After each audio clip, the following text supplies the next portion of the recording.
ওম নমো ভগবতে বাসুদেবায়। ওম নমো ভগবতে বাসুদেবায়। ওম নমো ভগবতে বাসুদেবায়। অথ চতুর্থ অধ্যায় জ্ঞান যোগ। শ্রী ভগবান উবাচ ইমং বিবস্বতে যোগম প্রোক্তবানমহমধ্যায়ং বিবস্বন মনোবে প্রভু মুনিরিক্ষা কবে অব্রবীত। অর্থাৎ প্রথম শ্লোকটাতে ভগবান শ্রীকৃষ্ণ বলছেন যে ইমং বিবস্বতে যোগম, মানে এইভাবে প্রথম যে জ্ঞানটা অর্থাৎ এই গীতের জ্ঞানের কথাটা বলছে, কিন্তু গীতের জ্ঞানটা প্রথমে সূর্যদেবকে দিয়েছিলেন। সূর্য তার পুত্র মনু, মনু আবার তার পুত্র ইক্ষাকু, এইভাবে বংশ পরম্পরা হয়েছিল।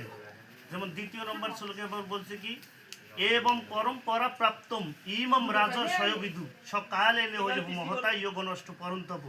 এই অব্যয় জ্ঞানটা কি গীতের জ্ঞানটা বংশক্রমে যখন বিলুপ্ত হয়ে যাচ্ছে, মানে পরবর্তীতে যখন আর এই জ্ঞানটা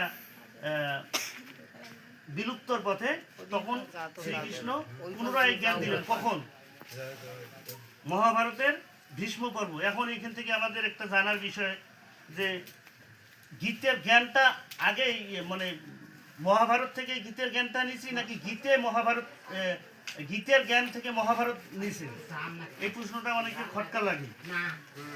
আমরা কিন্তু সকলেই জানি যে ভীষ্ম পর্ব অর্থাৎ মহাভারতের 18টা পর্ব আছে, তার মধ্যে একটা ভীষ্ম পর্ব 25 থেকে 42 নম্বর যে অধ্যায় আছে, এই অধ্যায়টার যে জ্ঞানগুলো সেগুলো হলো গীতের জ্ঞান।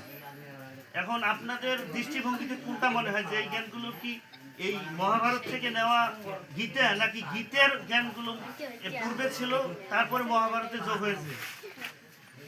কারণ এইখান থেকে স্পষ্ট বোঝা যায় যে যেহেতু ভগবান বলছেন যে এই অব্যয় জ্ঞান আমি পূর্বে সূর্যকে দিয়েছিলেন, তখন আবার ছয়বয়ং মহাতে অদ্য যোগপ্রুক্ত পুরাতন ভক্ত অসীমে সকাশেতি রহস্যমেতু উত্তম। 3 নম্বর শ্লোকে বলছেন যে এই জ্ঞান বিলুপ্ত হওয়ার পরে তুমি আমার অত্যন্ত প্রিয়, এই জন্য আমি তোমাকে পুনরায় এই জ্ঞান দিলাম, অর্থাৎ অর্জুনকে দিল।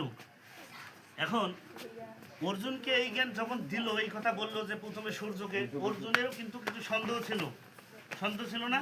এটা চতুর্থ অধ্যায় লাস্টের দেখবেন যে লাস্টের অষ্টাদশ অধ্যায়ের 64, 65, 66 নম্বর শ্লোক, 18 অধ্যায় মুখ্য যোগের 66 নম্বর শ্লোকে বা 65 নম্বর শ্লোকে বললেন কেন মন মনা ভব মদ ভক্ত মদে আজি মাম নমস্কুরু মামে বশ্যসী সত্যম তে প্রিয় সীমে। অর্থাৎ তুমি আমার প্রিয়, এই জন্য তোমাকে আমি সত্য অঙ্গীকার করছি যে তুমি কি করো। পরের শ্লোকে বলছে সর্বধর্মান পরিত্যাজ্য মাম একম শরণং বুঝো অহং ত্বম সর্ব পাপে ভমুক্তি মা শেষ, যে তুমি সর্বধর্ম ত্যাগ করে একমাত্র আমাকেই পূজা করো বা ভজনা করো, আমি তোমাকে মুক্তি প্রদান করবো। এখন ভগবান শ্রীকৃষ্ণ অর্জুনের সাথে প্রথম অধ্যায় দ্বিতীয় অধ্যায় থেকে কথা প্রথম। এখন এই এতগুলো অধ্যায় অতিক্রম হওয়ার পর কেন অষ্টাদশ অধ্যায়ে যে 64 নম্বর, 65 নম্বর, 66 নম্বর শ্লোকে সে গোপন কথাটা বলল যে একমাত্র সব কিছু ত্যাগ করে তুমি আমাকেই ভজনা করো? কারণ ভগবানের প্রতি অর্জুনেরও পুরোপুরি বিশ্বাস ছিল না।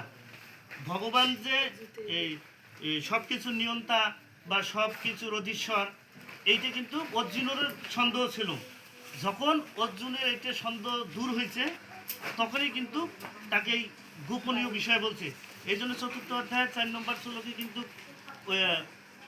অর্জুন বলছিল, কি বলছিল, প্রশ্ন করছিল যে অপরং ভবত জন্ম পরম জন্ম বিবশবত যোগ প্রক্ত, যে আপনার জন্ম পরে আর সূর্যের জন্ম বহুকাল আগে, তাহলে আপনি সূর্যকে এই অব্যজ্ঞান কিভাবে দিলেন?